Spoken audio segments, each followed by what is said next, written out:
satu dalil melarang seperti di atas tadi, anak serkana yang nahi. Nabi melarang untuk mengumumkan jenazah yang meninggal dunia, larangan. Kalau dia hanya baca itu saja, maka ketika dia meninggal cuma diam-diam aja, karena dilarang. Sama dengan orang yang melarang mensolatkan jenazah di dalam masjid kan? Masih ada ya melarang di masjid. Pokoknya kalau mensolatkan harus di rumah. Maka mungkin itu juga yang menjadikan ada, terkadang ada juga yang tidak mau jenazahnya dibawa ke masjid dari rumah terus langsung saja ke kuburan.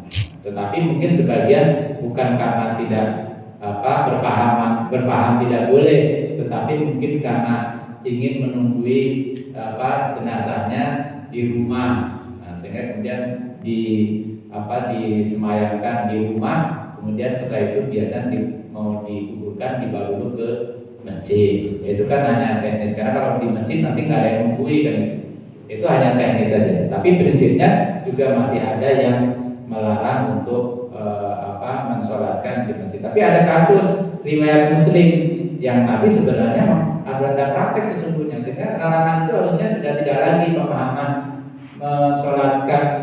larangan mensolatkan jenazah di masjid, mestinya sudah terkonter dengan hadis riwayat Imam Muslim yang dimana Nabi dulu pernah mensolatkan jenazah putra Balbo di dalam masjid. Itu selesai dengan hadis itu, karena praktek Nabi melaksanakan itu. Jadi boleh-boleh saja mensolatkan jenazah di dalam masjid, tidak ada larangan. Dan di masjid apa itu sudah dipraktekkan.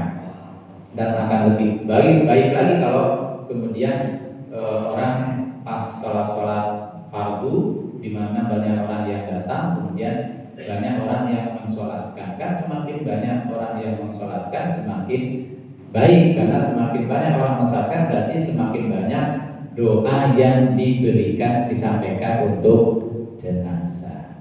Saya kira itu baru 2-4 hadis yang bisa saya bacakan. Mudah-mudahan menjadikan pemahaman untuk kita sekalian mana yang dipraktekkan, yang monggo saja. Ini saya sudah menjelaskan perbedaan di kalangan para ulama seperti itu.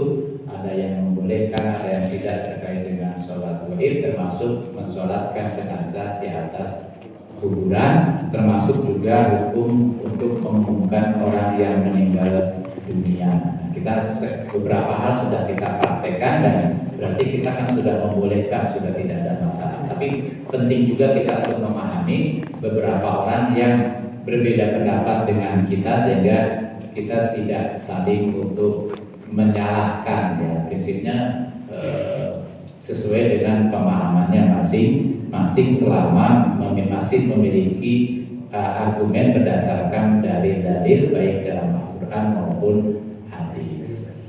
Kita tutup dengan melafalkan hamdalah. Alhamdulillah. Amin.